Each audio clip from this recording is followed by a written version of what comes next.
Good morning every one. അപ്പോൾ ഇന്ന് നമ്മൾ ക്ലാസിഫിക്കേഷൻ എന്ന് പറയുന്ന ചാപ്റ്ററാണ് നോക്കാൻ പോകുന്നത്. ക്ലാസിഫിക്കേഷൻ എന്ന ചാപ്റ്ററിൽ നമ്മൾ ഓൾറെഡി അറിയാം, നമ്മൾ പഠിച്ചതാണ് കഴിഞ്ഞ വർഷങ്ങളിൽ. നമ്മുടെ ജീവിവർഗത്തിനെ kingdom, phylum, class, order, family, genus, species എന്നൊക്കെ പറഞ്ഞിട്ട് ഒരുപാട് തലങ്ങളിലേക്ക് ക്ലാസിഫൈ ചെയ്തിട്ടുണ്ടായിരുന്നു, അവരുടെ സിമിലാരിറ്റിയുടെയും ഡിഫറൻസിൻ്റെയും അടിസ്ഥാനത്തിൽ അല്ലേ.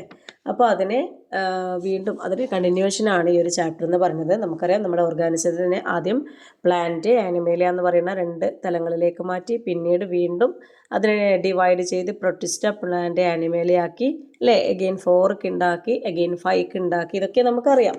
അതിൽ 5 കിണ്ടം ക്ലാസിഫിക്കേഷൻ ആയിരുന്നു നമ്മൾ കഴിഞ്ഞ ഇയർ പഠിച്ചിട്ടുള്ളത്. റോബർട്ട് എച്ച് വിറ്റാഗർ നമുക്ക് പ്രപ്പോസ് ചെയ്ത് തന്നിട്ടുള്ള 5 കിണ്ടം ക്ലാസിഫിക്കേഷൻ. ഈ 5 കിണ്ടം ക്ലാസിഫിക്കേഷനിൽ മെയിനായിട്ട് നമ്മൾ പഠിച്ചതാണ് കിണ്ടം Monera, കിണ്ടം Protista, കിണ്ടം fungi, കിണ്ടം Animalia, കിണ്ടം plant. അതിൽ കിണ്ടം മൊനീറ എന്ന് പറയുന്നത് ഓൺലി ബാക്ടീരിയാസ് ഇൻക്ലൂഡഡ് ആണ്. അവിടെ ബാക്ടീരിയാസിന് മാത്രമുള്ളൊരു കിണ്ടാണ് കിണ്ടം മൊനീറ. ആ സമയത്ത് കിണ്ടം മൊനീറയെ നമ്മുടെ കാൾവോസ് എന്ന് പറയുന്ന സയൻറ്റിസ്റ്റ് നന്നായിട്ടൊന്ന് ഒബ്സർവ് ചെയ്യുകയും അദ്ദേഹത്തിന് കിണ്ടം മൊനീറയിൽ ഒരുപാട് വ്യത്യാസങ്ങൾ കാണാനും കഴിഞ്ഞു. A scientist named കാൾവോസ് 1928-2012 tried to study more about the organism that belong to kingdom Monera. Through scientific observation, he realized that this microorganism distinct from bacteria, അതായത് ഇവർ ബാക്ടീരിയാസിൽ നിന്നും തികച്ചും വ്യത്യസ്തമാണെന്ന് അദ്ദേഹത്തിന് മനസ്സിലായി. അദ്ദേഹം എന്ത് ചെയ്തു? സ്ട്രക്ചറൽ ഡിഫറൻസിൻ്റെയും അവരുടെ adaptations for surviving the environmental changes ഒക്കെ മനസ്സിലാക്കി. അതേപോലെ തന്നെ ജനറ്റിക് മെറ്റീരിയൽസിൻ്റെ ഒക്കെ ഡിഫറൻസിൽ അദ്ദേഹം ബാക്ടീരിയാസിനെ വീണ്ടും എന്ത് ചെയ്തു? കിണ്ടം മൊനീറയെ രണ്ടായിട്ട് വേർതിരിച്ചു. അതാണ് കിണ്ടം ബാക്ടീരിയ, കിണ്ടം ആർക്കിയ. അതുകൂടാതെ ഈ കിണ്ടങ്ങളെ ഒക്കെ എന്ത് ചെയ്തു? 3 ഡൊമൈനുകളിലേക്ക് മാറ്റി. അപ്പോൾ നമ്മൾ പഠിച്ചു 5 കിണ്ടം ക്ലാസിഫിക്കേഷൻ ആയിരുന്നു ആദ്യം ഉണ്ടായിട്ടുള്ളത്. 5 കിണ്ടായിരുന്നു ഉണ്ടായിട്ടുള്ളത്. അതിൽ കിണ്ടം മൊനീറയെ ഡിവൈഡ് ചെയ്ത് കിണ്ടം ബാക്ടീരിയ, കിണ്ടം ആർക്കിയാക്കി മാറ്റി. ഇപ്പോൾ നിലവിൽ 6 കിണ്ടം ക്ലാസിഫിക്കേഷനാണുള്ളത്. അതുകൂടാതെ ഇതിനെ 3 തലങ്ങളിലേക്കാക്കി മാറ്റി. അപ്പോൾ 3 തലങ്ങളിൽ ഒന്നാമത്തെ ഡൊമൈൻ എന്ന് പറയുന്നത് ബാക്ടീരിയ അടങ്ങിയ ഡൊമൈനാണ്. രണ്ടാമത്തത് ആർക്കിയ അടങ്ങിയ ഡൊമൈനാണ്. മൂന്നാമത്തത് യൂക്കാരിയ അടങ്ങിയിട്ടുള്ള ഡൊമൈനാണ്. അപ്പോൾ നമുക്കറിയാം, മൂന്നാമത്തെ ഡൊമൈനിൽ ഉൾപ്പെടുന്നതാണ് കിണ്ടം പ്രൊട്ടിസ്റ്റ, കിണ്ടം ഫഞ്ചൈ, കിണ്ടം പ്ലാന്റ്, കിണ്ടം ആനിമേലിയ. ബാക്കി വരുന്ന ഒരു ഡൊമൈനിൽ കിണ്ടം ബാക്ടീരിയയും ഒരു ഡൊമൈനിൽ കിണ്ടം ആർക്കിയാണ്. ഇനി നമുക്ക് ഓരോരുത്തരെയും നോക്കാം. First വണ്ണാണ് archaea. ആർക്കിയ എന്ന് പറഞ്ഞാൽ പ്രോകാരിയോട്ടുകളാണ്. അതിൽ നമുക്ക് പെപ്റ്റിഡോഗ്ലൈക്കൺ എന്ന് പറയുന്ന ഒരു സ്ട്രക്ചർ നമുക്ക് എവിടെ കാണാൻ പറ്റില്ല? ആർക്കിയയിൽ കാണാൻ പറ്റില്ല. ആർക്കിയയിൽ പെപ്റ്റിഡോഗ്ലൈക്കൺ എന്ന് പറയുന്ന ഒരു സ്ട്രക്ചർ കാണാൻ കഴിയില്ല. അതേപോലെ തന്നെ found in the extreme environment like hot spring വരെ എപ്പോഴും നമുക്ക് ചൂടുള്ള ഏരിയാസിലാണ് കാണാൻ പറ്റുക. അതിന് എക്സാമ്പിളാണ് തെർമോകോക്കസും ഹെലോ ബാക്ടീരിയയും.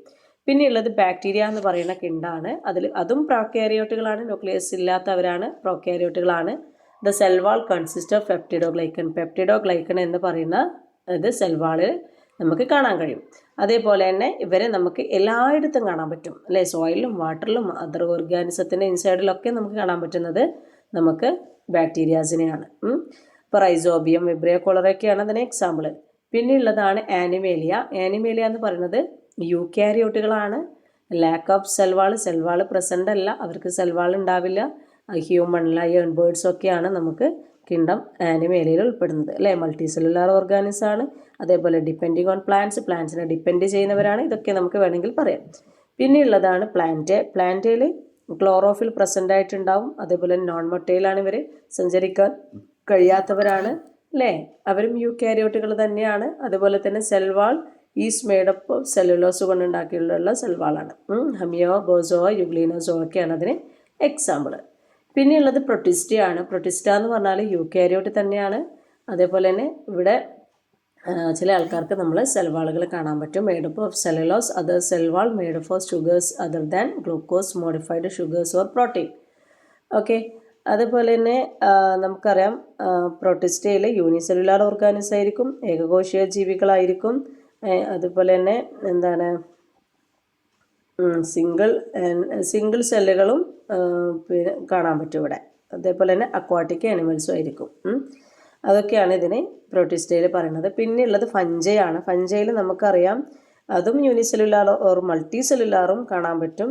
അതേപോലെ തന്നെ എന്താണ് യൂക്കാരിയോട്ടുകളാണെന്നറിയാം. അതേപോലെ തന്നെ ക്ലോറോഫിൽ ആബ്സെൻ്റ് ആണ്, ക്ലോറോഫിൽ ഇല്ലാത്തവരാണ്. അതുകൊണ്ട് തന്നെ ഇവരുടെ composed of ചൈലിൻ glucan of glycoprotein എന്ന് പറയുന്നതിനെ കൊണ്ടുണ്ടാക്കിയിട്ടുള്ള സെൽവാളുകളാണ്. ഓക്കെ, ഈസ്റ്റ് മഷ്റൂമൊക്കെയാണ് ഇതിന് എക്സാമ്പിൾ. ഓക്കെ, ഇനി നമ്മൾ നോക്കാൻ പോകുന്നത് നമ്മുടെ കിങ്ഡം ആനിമേലിയയിൽ നമുക്കറിയാം, നമ്മൾ ആനിമേലിയ ഓർഡർ ക്ലാസ് എന്നൊക്കെ പറഞ്ഞിട്ട് ഒരുപാട് വേർതിരിച്ചു എന്ന് നമ്മൾ പഠിച്ചല്ലോ.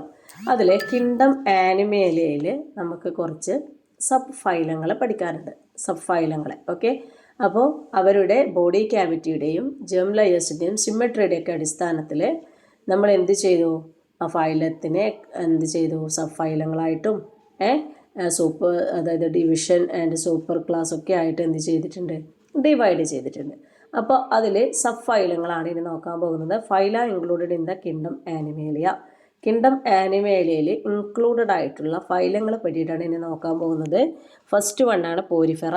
പോരിഫെറ എന്ന് പറഞ്ഞാൽ അക്വാട്ടിക് ആനിമൽസ് ആണ്. നമ്മൾ ജസ്റ്റ് ലൈക്ക് എ സ്പോഞ്ച് പോലെയാണ്, അതായത് മൈന്യൂട്ട് പോർസ് പ്രസൻ്റ് ആണ്. ഇവരുടെ ശരീരം എന്ന് പറയുന്നത്, ഇവരുടെ ബോഡി എന്ന് പറയുന്നത് ഫുൾ സുഷിരങ്ങളായിരിക്കും ഉണ്ടാവുക, ഹോളുകൾ പ്രസൻ്റ് ആയിരിക്കും. പിന്നെയുള്ളത് നിഡേറിയ ആണ്. നിഡേറിയ അഥവാ കൊളിൻഡ്രാറ്റ എന്ന് പറയും.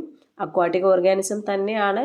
ഇതിന് വിത്ത് ടെൻഡക്കിൾസ് ബിയറിങ് നിഡോബ്ലാസ്റ്റ്, നിഡോബ്ലാസ്റ്റോട് കൂടിയിട്ടുള്ള ടെൻഡക്കിൾസ് പ്രസൻ്റ് ആണ്. ജെല്ലി ഫിഷ്, ഹൈഡ്ര, ഇതൊക്കെയാണ് ഇതിന് എക്സാമ്പിളായിട്ട് വരിക. ശത്രുക്കളിൽ നിന്ന് രക്ഷ നേടാൻ വേണ്ടിയിട്ട് ഇവർക്ക് ടെൻഡക്കിൾസ് ആണ് ഉണ്ടാവുക.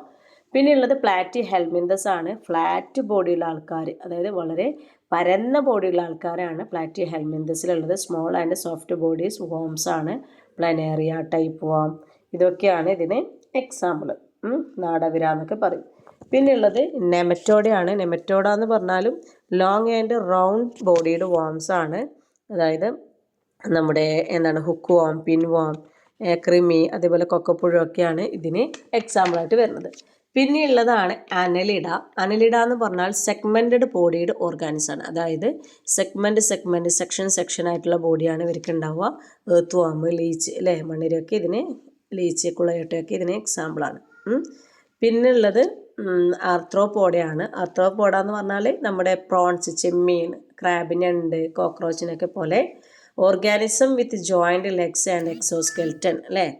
അതായത് അവരുടെ എക്സോസ്കെൽറ്റനോട് കൂടിയിട്ടുള്ള ജോയിൻറ്റ് ലെഗ്സ് ഉള്ള ആൾക്കാരാണ് എന്ത്, പിന്നെ നമ്മൾ ആർത്രോപോഡ എന്ന് പറയാം. വലിയൊരു ഫൈലാണ്, ലാർജസ്റ്റ് ഫൈലാണ് എന്ത്, ആർത്രോപോഡ. ഏറ്റവും ഭൂരിഭാഗം ആനിമൽസും ഉൾപ്പെടുന്നത് ആർത്രോപോഡയിലാണ്. പിന്നെയുള്ളതാണ് മൊളസ്ക. മൊളസ്ക എന്ന് പറഞ്ഞാൽ സോഫ്റ്റ് ബോഡിയാണ്. Most organism shell made of calcium carbonate covers the body. Our soft ആയിരിക്കും അവരുടെ ഉൾഭാഗം, പക്ഷെ അവരുടെ പുറം ഭാഗം കാൽസ്യം കാർബണേറ്റ് കൊണ്ടുള്ള ഒരു ഷെൽ ഉണ്ടായിരിക്കും. സ്നെയിൽ, ഒക്ടോപ്പസ് ഒക്കെയാണ് ഇതിന് എക്സാമ്പിൾ. പിന്നെയുള്ളത് marine organism with spiny body, അതായത് എക്കിനോഡെർമേറ്റയാണ്. എക്കിനോഡെർമേറ്റ എന്ന് പറഞ്ഞാൽ ഇവരെ നമ്മൾ മറൈൻ ഓർഗാനിസം ആണ്. അതായത് മുള്ളുള്ള ശരീരമുള്ള ആൾക്കാരാണ് ഇവരെ നമ്മൾ കാണുമ്പോൾ തന്നെ അറിയാം. സീ അർച്ചിൻ, സ്റ്റാർ ഫിഷൊക്കെ മുള്ളുണ്ടാവും അല്ലേ, ഇവരെ തൊടുമ്പോൾ ഒരു മുള്ളുണ്ടാവും. അതിനെയാണ് നമ്മൾ എക്കിനോഡെർമേറ്റ എന്ന് പറയാം. പിന്നെയുള്ള ലാസ്റ്റ് സബ് ഫൈലാണ് കോർഡാറ്റ. ഈ കോർഡാറ്റ എന്ന് പറയുന്നത് നമ്മളെപ്പോലുള്ള human beings, birds, fish, frog, ഇതൊക്കെ ഉൾപ്പെടുന്ന വർഗ്ഗമാണ് കോർഡാറ്റ. കോർഡാറ്റ എന്ന് പറഞ്ഞാൽ organism with road shaped notochord ഒരു വെർട്ടിബ്രൽ കോളം അല്ലേ. നമ്മൾ വളരുന്നതിനനുസരിച്ച്, നമ്മൾ ചെറുതായിരിക്കുമ്പോൾ നമ്മുടെ അമ്മയുടെ ഗർഭപാത്രത്തിലുള്ള സമയത്ത് നമുക്കവിടെ നോട്ടോകോഡ് പ്രസൻ്റ് ആയിരിക്കും. അത് പിന്നീട് നമ്മൾ വളർന്ന് വളർന്ന് വരുമ്പോഴാണ് നോട്ടോകോഡ് മാറിയിട്ട് പിന്നീട് വെർട്ടിബ്രൽ കോളമായിട്ട് ഹ്യൂമണിൻ്റെ കേസിൽ നടക്കുന്നത്. അപ്പോൾ വെർട്ടിബ്രൽ കോളവും അതേപോലെ നോട്ടോകോഡും ഉള്ള ആൾക്കാരെയാണ് നമ്മൾ കോർഡാറ്റ എന്ന് വിളിക്കുക. ഓക്കെ.